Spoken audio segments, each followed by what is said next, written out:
Hello viewer, সবাইকে হামিদার কিচেনে স্বাগতম। সবাই কেমন আছেন? আশা করি যে যেখানে আছেন ভালো আছেন, সুস্থ আছেন। আমিও ভালো। আজ নতুন রাঁধুনিদের জন্য রেসিপি নিয়ে আসলাম ছাগলের মাংস রান্না।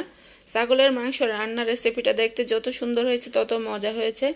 এ ধরনের সহজ সহজ রেসিপি দেখার জন্য আমার চ্যানেল অবশ্যই সাবস্ক্রাইব করে রাখবেন। যারা করে ফেলেছেন তাদেরকে অনেক ধন্যবাদ। আশা করছি আপনাদেরকে সহজভাবে দেখানোর চেষ্টা করব। আর দেরি না করে সবাই মিলে চলুন এবার মূল রেসিপিটা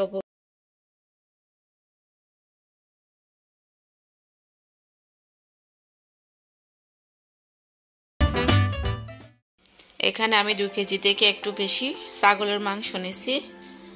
আর ছাগলের গোশত রেসিপিতে আমি কি কি উপকরণ দিয়ে রেসিপিটা রেডি করব তা আমি আপনাদেরকে একটু দেখিয়ে দিলাম। এখানে আমি চুলায় পাতিল তুলিয়ে দিচ্ছি। পাতিলটা অলরেডি গরম হয়ে গেছে। এখানে আমি রান্না সয়াবিন তেল দিচ্ছি 400 গ্রামের মতো। আপনারা কম বেশি যে যতটুকু খাই অতটুকু দিতে পারবেন। আর এখানে বড় বড় আমি 4টা পেঁয়াজ কুচি দিয়ে দিলাম। দিয়ে এগুলো ভালো করে ভাজা ভাজা করে নিব। পেঁয়াজগুলো এভাবে হালকা ভাজাভাজি করার পর এখানে আমি গরম মশলা দিয়ে দিচ্ছি অল্প। আমি এখানে মিট মশলা পাউডার ব্যবহার করব, সেজন্য আমি তেমন একটা গরম মশলা দিচ্ছি না। তারপরে মিট মশলা ব্যবহার করলে ওখানে রেসিপিতে আর কিছু দিতে হয় না, কারণ ওখানে সব কিছু দেওয়া থাকে। আমি এটা ছাগলের মাংস রান্না করতেছি, সেজন্য আমি একটা ফ্লেভার আসার জন্য, ছাগলের মাংস গ্রানটা দূর হওয়ার জন্য আমি এগুলো দিলাম। আপনারা অবশ্যই দিবেন। দেখুন আমার পেঁয়াজের কালারটা কেমন ব্রেস্তার কালার চলে আসছে। এখন আমি এখানে আদা বাটা 4 চামচ দিয়ে দিলাম আর রসুন বাটাও 2 চামচ দিয়ে দিলাম। দিয়ে আমি এগুলো ভালো করে এভাবে আবারও ভাজাভাজি করে নিব। এখানে আমি বড় একটা টমেটো দিচ্ছি। টমেটোটা আমি আগে থেকে নিয়ে হাতে কষলে রেখে দিয়েছিলাম, সেটা আমি দিয়ে দিছি। দিয়ে আবারও পেঁয়াজের সাথে ভাজাভাজি করে নিব। এবার মিট মশলা পাউডারগুলো দিয়ে দিচ্ছি আমি। এখানে আমি এই চামচের সাহায্যে আমি 8 চামচ নিছি। যেহেতু মাংসের মধ্যে তেমন একটা ঝোল রাখবো না, সেজন্য আমি 8 চামচ নিয়েছি।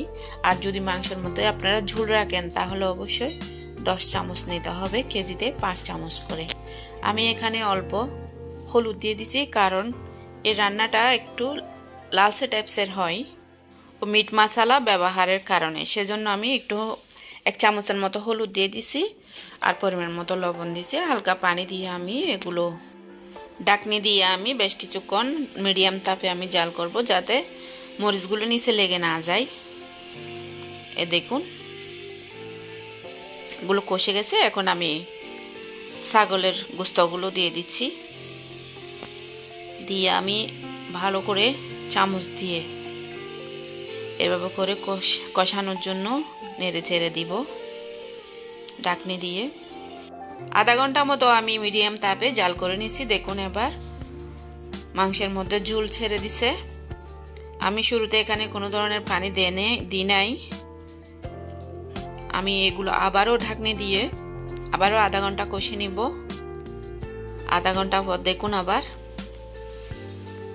ঝোলগুলো প্রায় শুকিয়ে যাচ্ছে। আমি এগুলো সিদ্ধ হওয়ার জন্য আধা মগ পানি ব্যবহার করব।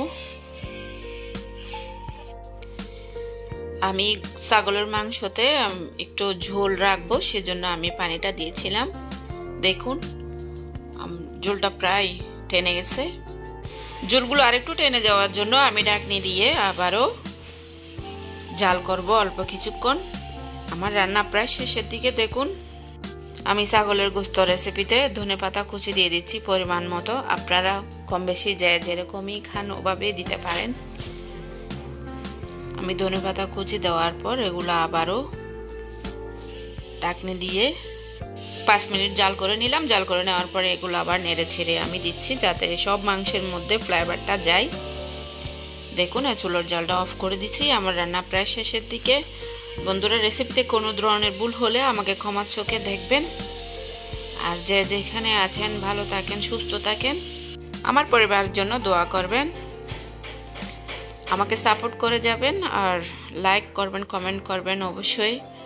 আমার চ্যানেল সাবস্ক্রাইব করে রাখবেন যারা নতুন, আর যারা সাবস্ক্রাইব করেছেন তাদেরকে অনেক ধন্যবাদ। সবাইকে আমি আগামী রেসিপি দেখার আমন্ত্রণ জানিয়ে আজকের মতো এখানে শেষ করছি।